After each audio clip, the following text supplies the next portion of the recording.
Hi, welcome back to the COVID-19 stay-at-home series. So one of the questions I always get commonly is how do I water my plants? I got two ways. One is automatic, which some people use around here, and then some people use a hand watering, which is the other half. I'll show you the two systems I use and see what you guys think about it.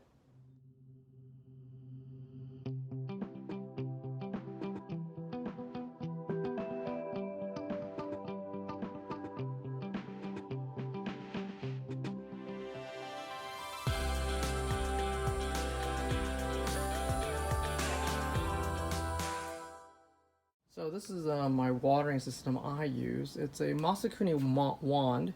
I actually replaced that metal cap. Actually broke on me already. So I'm using a Masakuni wand. I like the nice steady stream it has.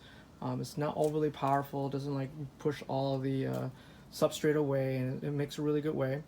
Another way that I feed my by hand watering is using the siphon mixer. So if you go on Amazon, you type in like dram siphon, you have the Siphon X, which is it's a 1:16 ratio. So whatever's in my bucket here, this is a plain old 5-gallon bucket from Lowe's, and that's connected to my hand watering system here. What I have right back there, it's just a regular like an RV healthy filter. Just I have a lot of sediments. I get a lot of well water, so I get a lot of sediments in my water. So that's one way to get most of that sediments out. My water's still hard, so I'll pick in here. So that's just plain water, and what else I have in there to help me feed is I use that guy, Mirror Acid, just because I have just really hard water, and it's an easy way for me to fertilize, and it's really the lazy way to fertilize and get my pH relatively back to a low pH, like around 6.5. That's really the goal. So that's just the hand watering section. So that's kind of my system. I use that pretty much daily. Let me walk you to the garden really quick. So on the garden side, let's just look at the ume really quick. I use one of these commercial spot spitters. I actually like these because they're actually relatively cheaper than the Home Depot or Lowe's that when you get in the irrigation system. They have directional, so they can go, I think these are 120 degrees. They spray about, I think these were about 3 to 5 gallons of water per hour. But remember, I'm only watering this maybe about 3 minutes tops. And that's during the springtime. In the summertime, I do it at least twice or 3 times, depending how hot it gets out here. And that's connected to a bigger system out here. Well, it's back there. So that's connected to my T and to this 1/2-inch trips line system, and that just goes out everywhere. I'll show that a little later. And so if you go through my garden, almost everything has this spot spitter type of setup. It doesn't clog. It's really robust. And talking to a lot of growers, that's the system they use. It's a really easy if you want to like unhinge it. Sorry, you just flip it around. If it's upside down like that, that means it's locked. I mean, it's really easy to use, almost dummy proof. The only problem is this stuff is not Home Depot or Lowe's. You have to like order online to get it. The the lines, these are like 1/8 of an inch. They're much thinner, and the connectors are different. So the kind of things kind of look for when you're thinking about an irrigation system. I travel a lot.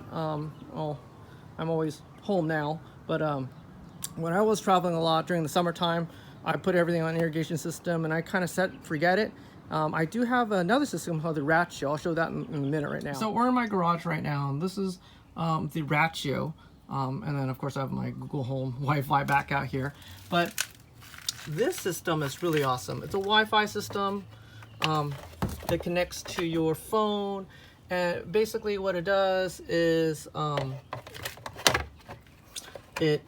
I can control my controller anywhere. I'll put that back down. I can control that almost anywhere, not worry about if I need to shut it off for watering.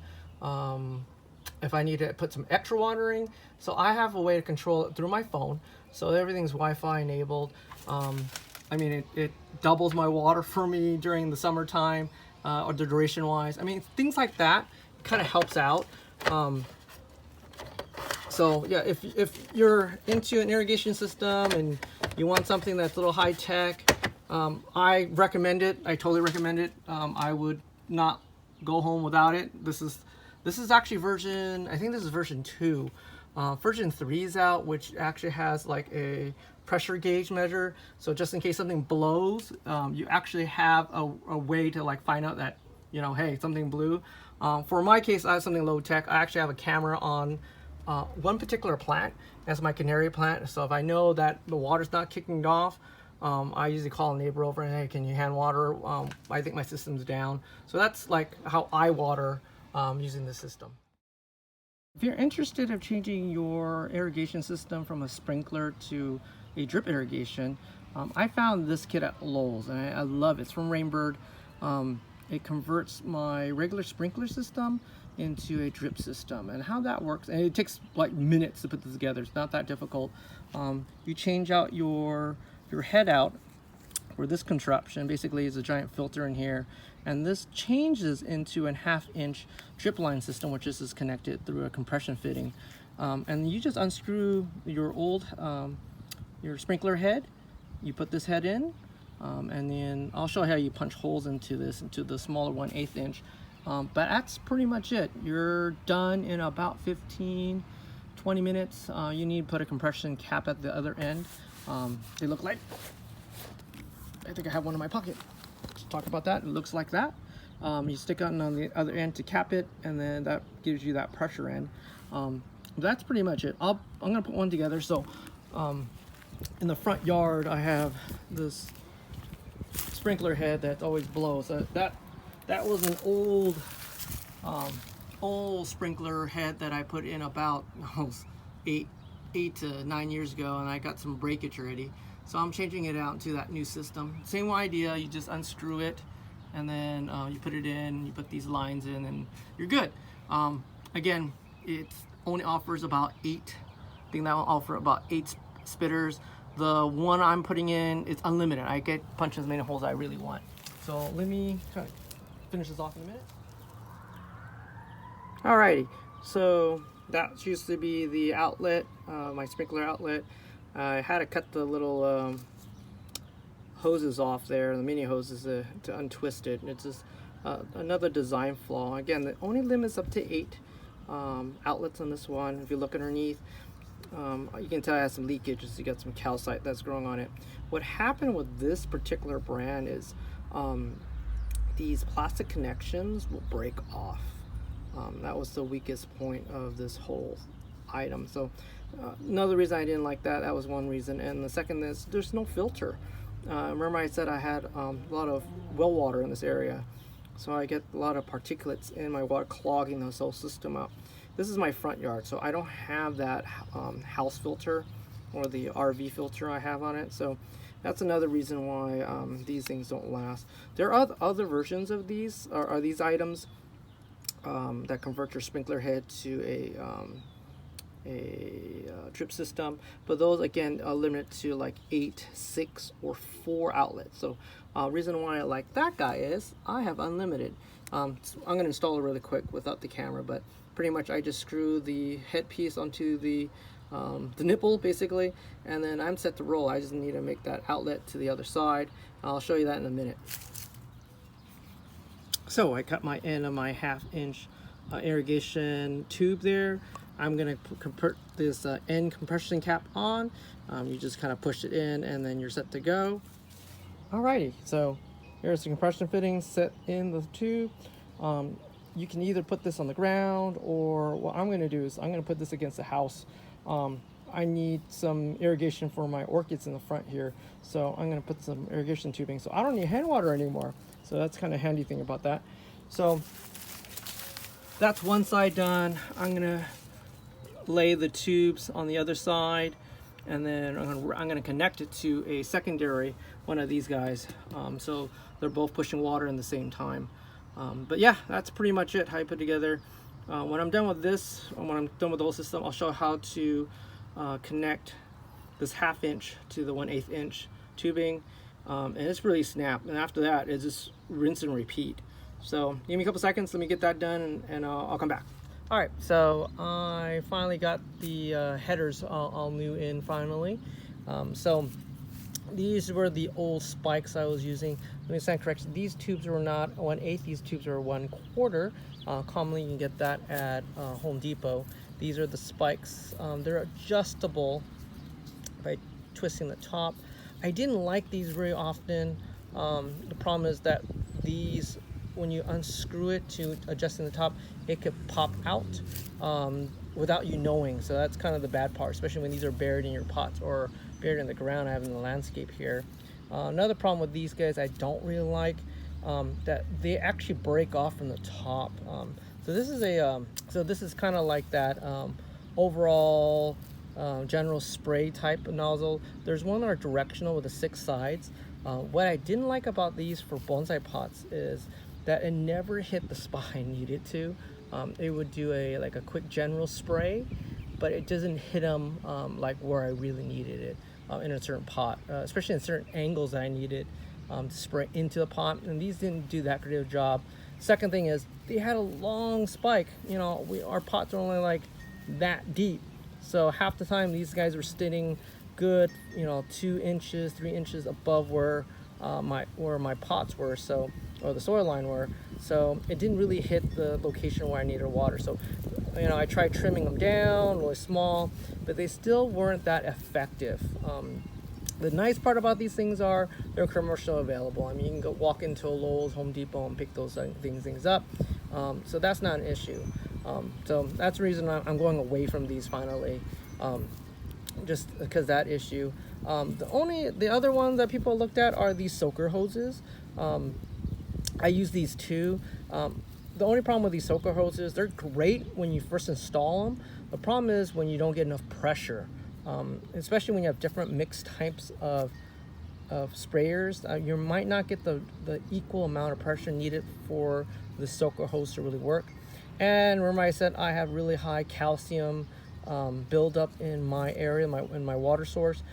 So over the summertime, this is like one summer, this should be like dark, almost like that black that you see there, but you see it's almost grayish, like light gray. It's because this is like fully calcined, so it barely pushes water out. All those porous holes are filled with calcium now, so they didn't work. So these only last for me about a year before I change them out. So these weren't cost effective, and I have to put these goof plugs at the very end to stop the water from flowing. So I know people have success with these things, but in my area, just because my water is so hard, I can't get this thing to work. So that's why I'm getting away from these guys, because these things are about 25 cents to almost 50 cents when you buy them in bulk.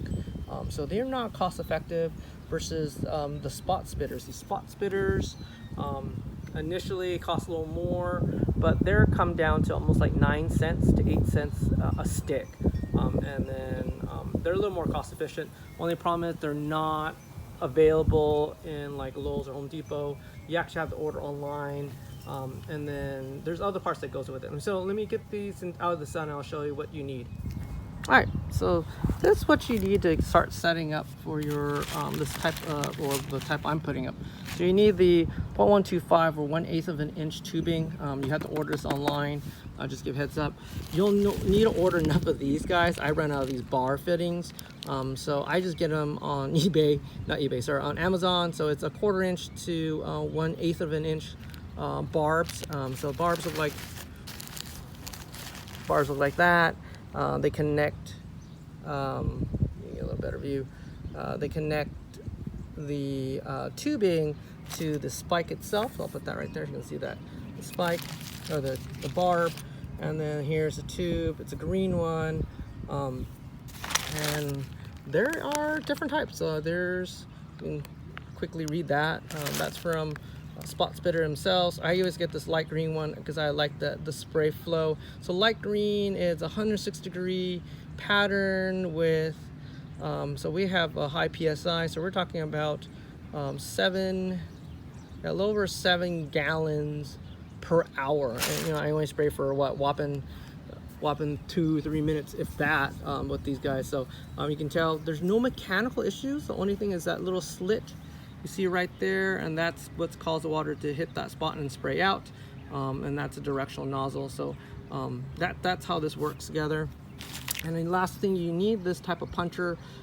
This punches a hole into the the 1/2-inch tube that we put in. So I'll show you how that works right now. So here's the attached 1/8-inch tubing to the spit spotter spike. You can see that little groove, that's where the water comes out. It goes right to the little hilt. And then the little knob there, that's the direction where the spray is. That will go straight in the ground. And I'll show you connect the other side. It goes really quick. All right, so here's the other end. I got the barb on there. So what I'm gonna do is I'm just gonna punch a hole. So make sure they, you know, what side's up. I'm gonna punch a hole. Slide it all the way into the groove. Punch the hole. You see that little hole right there. And this just connects to it. And then that is it. You guys are set to go. I need my other hand to do this, but actually, I can do it with my hand. No, maybe not, but you get the idea there. Let me pause right there. So I just connected it there to this 1/2-inch to this tube, and that is it. So the barb goes straight into it with the tube leading to where your spike is, and that is it. Just rinse and repeat. I like to have these guys facing the direction I wanted to go. Sometimes I'll face them down versus up. I learned that don't put a hole in the top. It's because when it bends down, it creates a leak out here. So try to get as flush to the ground as possible. But that is it. If you want to see more videos of this, just kind of subscribe, and then hope you guys be safe and keep healthy. I'll talk to you guys later. Bye-bye.